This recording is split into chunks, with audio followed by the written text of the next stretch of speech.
Hi, welcome to the team. നിങ്ങൾ join ചെയ്തതിൽ ഒരുപാട് സന്തോഷം. അപ്പോൾ നമുക്ക് നേരെ പ്രോജക്റ്റിലേക്ക് കടക്കാം.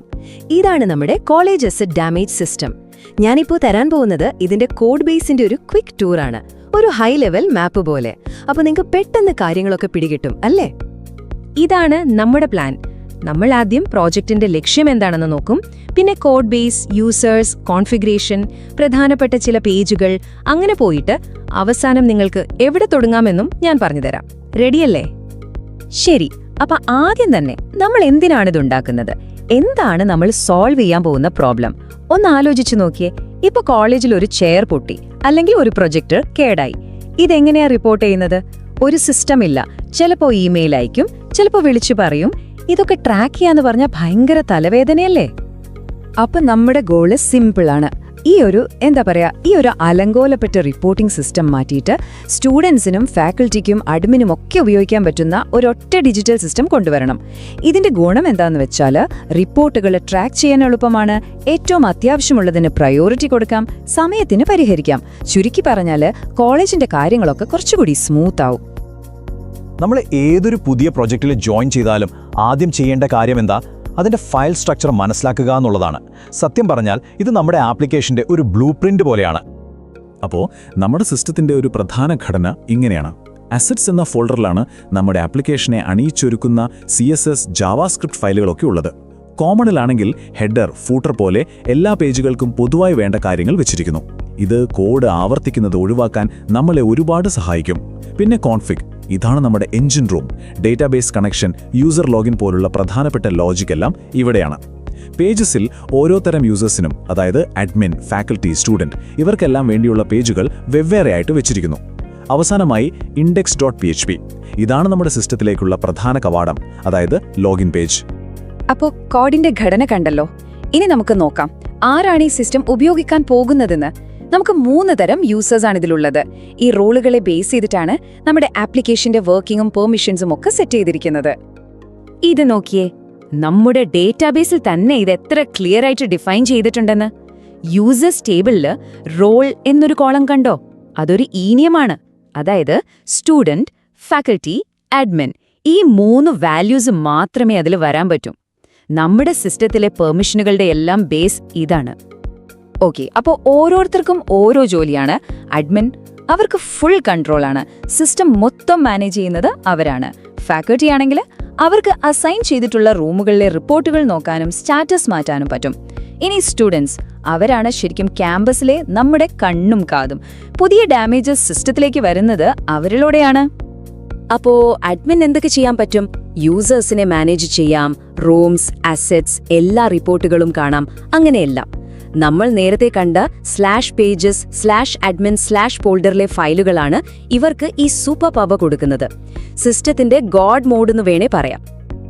ഫാക്കൽറ്റിയുടെ റോള് കുറച്ചുകൂടി ഫോക്കസ്ഡ് ആണ്. ഫാക്കൽറ്റി /ഫോൾഡറിലാണ് ഇവരുടെ കാര്യങ്ങളുള്ളത്. അവർക്ക് കൊടുത്ത റൂമുകളിലെ റിപ്പോർട്ടുകൾ കാണാം, അതിന്റെ സ്റ്റാറ്റസ് അപ്ഡേറ്റ് ചെയ്യാം, പിന്നെ റിപ്പയർ വർക്കേഴ്സിന്റെ ഡീറ്റെയിൽസും കാണാൻ പറ്റും. പിന്നെ സ്റ്റുഡൻസ്, അവരാണ് നമ്മുടെ സിസ്റ്റത്തിലേക്കുള്ള ഡേറ്റയുടെ പ്രധാന എൻട്രി പോയിന്റ്. /pages, /students അവർക്കൊരു സിമ്പിൾ ഇന്റർഫേസ് ഉണ്ട്. പുതിയ റിപ്പോർട്ട് കൊടുക്കാനും അവർ കൊടുത്ത റിപ്പോർട്ടുകളുടെ ഹിസ്റ്ററി കാണാനും ഒരു അസറ്റിന്റെ സ്റ്റാറ്റസ് ചെക്ക് ചെയ്യാനും ഒക്കെ. ഓക്കേ, ഇനി നമുക്ക് വണ്ടിയുടെ ബോണറ്റ് ഒന്ന് തുറന്നു നോക്കിയാലോ? നമ്മുടെ ആപ്ലിക്കേഷന്റെ എൻജിൻ റൂം, അതായത് കോൺഫിഗ് ഫോൾഡർ, സിസ്റ്റത്തിന്റെ ഏറ്റവും ക്രിട്ടിക്കലായ സൈറ്റ് വൈഡ് ലോജിക് എല്ലാം ഇവിടെയാണ്. ഇതിലെ ഒരു പ്രധാനപ്പെട്ട ഫംഗ്ഷനാണ് എൻഷോർ റോൾ. ഇത് auth.php ഫയലിലാണ്. ഇതാണ് നമ്മുടെ സെക്യൂരിറ്റി ഗാർഡ്. ഓരോ പേജിന്റെ മുകളിലും നമ്മൾ ഈ ഫംഗ്ഷന് വിളിക്കും.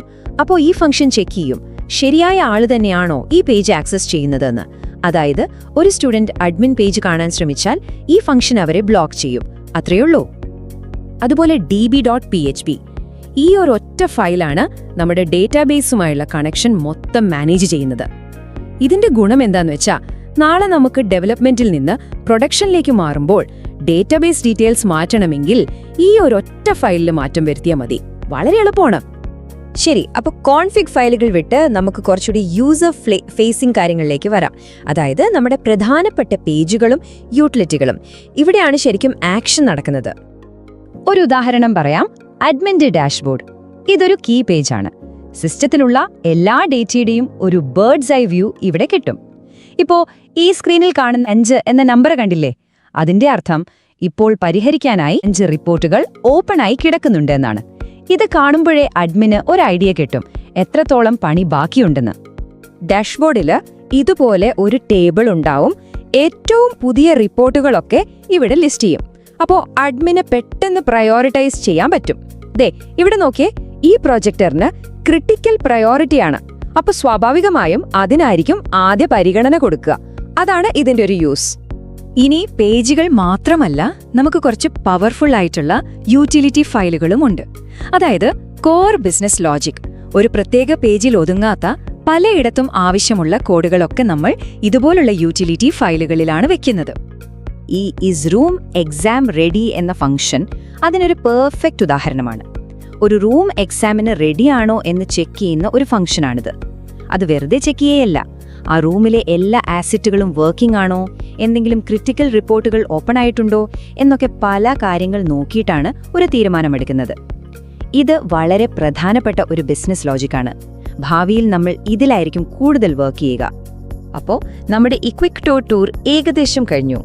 ഇനി നിങ്ങൾക്ക് ഇങ്ങനെ ഈ പ്രോജക്റ്റ് സ്റ്റാർട്ട് ചെയ്യാമെന്ന് നോക്കാം.